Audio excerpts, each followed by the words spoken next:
Hi, my name is John, and I'm an addict in recovery. And I've been thinking about, uh, like how I talk to myself, and how I tell myself uh, whatever I need to tell myself in order for me to get to where I'm going or to do whatever I need to do. And I don't, I think a lot of us, do that, that we talk to ourselves and we tell something to in order for us to in order for me to understand something or for me to continue to move on,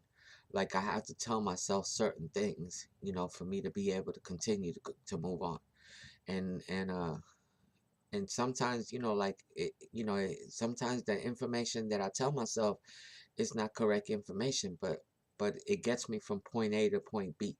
regardless of whether it's correct or not. And yeah, I'll find out if it's correct or not, when I run into these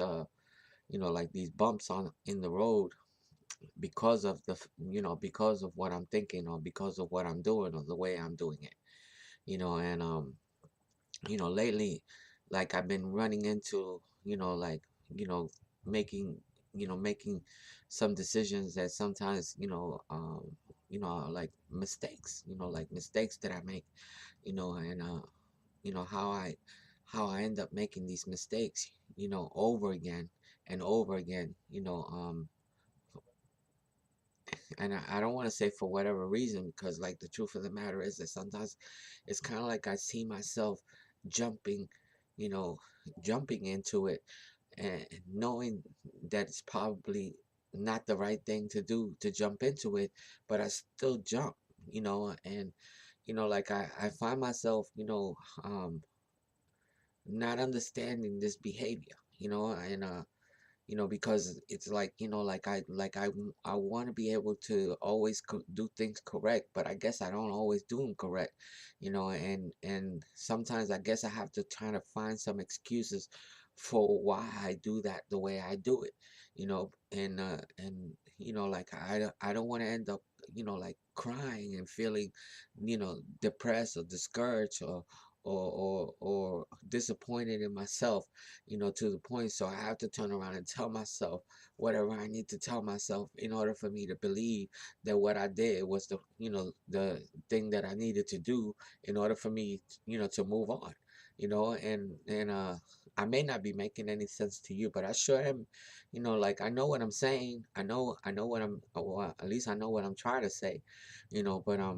I wanted to put this on YouTube, because like sometimes I think that, like I the reason I even put these things on YouTube is so that I can help somebody else to understand some of the things that they do or that they say, I mean I've been coming around for a long time, and I have a lot of time, being clean and stuff, and like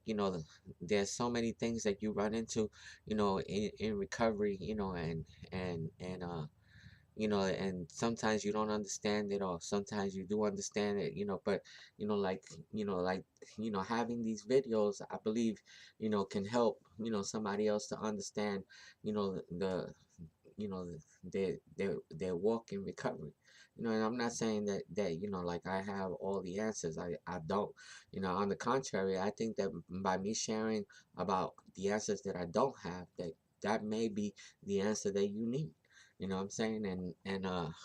so I share my experiences because, like, I find that, the experience that I do have is like experiences in not doing things right, and learning to move on regardless of whether I did them wrong or didn't do them right, but I was able to move on without actually picking up some drug or some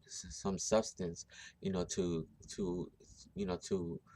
to cover up whatever it was that I created, because sometimes I create these feelings inside myself from the behavior that I behave. And I'm not trying to say, look,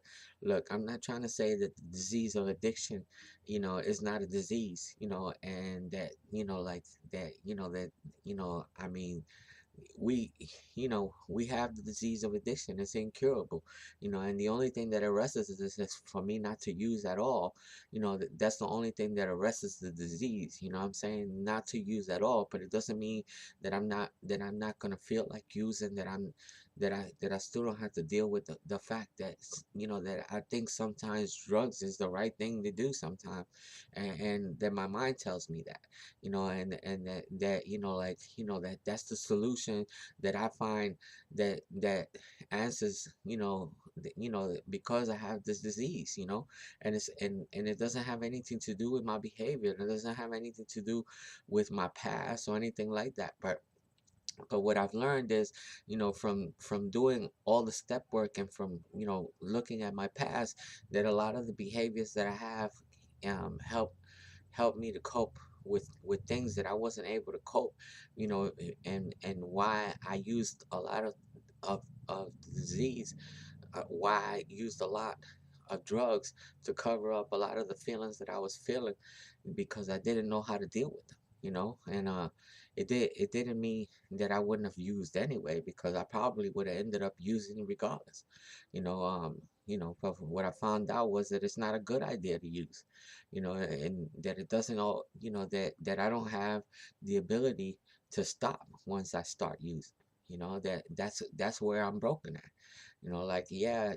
maybe the solution to my problem is to take some drugs, but the problem is that I don't know how to take drugs and stop. So I need not to take it, because that's the only thing that can cause me not to continue to use, and not be able to stop. So so uh you know I find, that sometimes I have to tell myself, like, like, while I'm doing things, that I have to tell myself whatever things, like some outrageous nonsense, to continue to move on in my life, and sometimes I make up, like, I come up with these you know weird ideas and stuff. Sometimes I even blame God, like, I'll turn around and say, well, that was God's will. Like, like, really, like, sometimes I did something because I decided to do it, and it didn't turn out right, and then I turn around and say that's God's will. Like, yeah, like, if it was his fault, like, if he had something to do with me, you know having all the pain and you know negative feelings that I have as a result of something that I did. So, I don't always, I don't always think it was God's will. What I'm saying? Like, I don't think that. I think that, God might have created, like, maybe he created this world in a certain way to work out a certain way, that if we do something one way, that we end up, but it doesn't mean that that's his will. I don't think that he wants, for me to fail, to do things wrong, to you know to not get it right. What I'm saying? And sometimes I struggle with that. I struggle with the fact that that that I have this disability, and that I don't always get it right, that there's something broken, in me, and I can't seem to get things right when I want to get them right, I mean, I'm recovering for a long time, and I still find myself doing things that I shouldn't do, and then finding myself, regretting it after I did it, because I knew that I should have done it this way, and I didn't do it that way, and I didn't get it right. So, like, and then I have to turn around and try to talk myself into, like, motivate myself into, like, saying, wow, well, maybe I needed to have this experience, or maybe I needed to do this so that I could learn whatever, and it doesn't always work. Sometimes it doesn't feel good, and it doesn't feel good for days sometimes, to behave a certain way, and do something that I shouldn't have done, and still end up, like, hurt afterwards, so, you know um I don't know. I guess, I'd like some feedback on, from some people, on this, on what y'all think about. It'd be nice if somebody, actually replied to some of these videos, that I put out, You know, I I open myself up because I want the world, to be able to help me just like and for me to be able to help the world, to help the people out there, to help whoever's struggling in recovery. I mean, yeah, I think if this is a we program, and we're supposed to like work together, and if we talk to each other, if we communicate, that we can find a solution together. And I think that's what this is all about. I think that that's what the 12 steps are all about. About being able to work together with somebody else and help somebody else and help yourself at the same time. And that seems to be the solution, that helps us out even more. And maybe that's the connection, that bridge that I need, to make the right decision, you know when my thinking is telling me to do something that you know that maybe it's not the right decision to do. And maybe that's the connection, the fact that that I can work with somebody else, because like I think it's a good idea to ask somebody, if you're thinking about doing something, or if you're left alone with your thoughts about thinking that you're gonna do something right, and maybe talk it over with somebody else, talk it over with a sponsor, or talk it over with another recovering person, that you might get it right, all the time if you do that. If you take time to ask, if you take time to get some direction before you turn around and make the decision to jump off the cliff. You know what I'm saying? Because like jumping off the cliff ain't always the best idea. And but it seems like it's something that I do a lot. Jump off a cliff. It doesn't look like, I mean, I know, it's got to be, a long way down, but I still jump off the cliff, and I don't know how far down it's gonna take me, but anyway, you know, anyway, my name is John. You know, I'm an addict in recovery, and if nobody told you they love you today, I love you, and so does the God of my understanding. And thank you for letting me, for listening, and for for helping me out, because y'all helped me out too.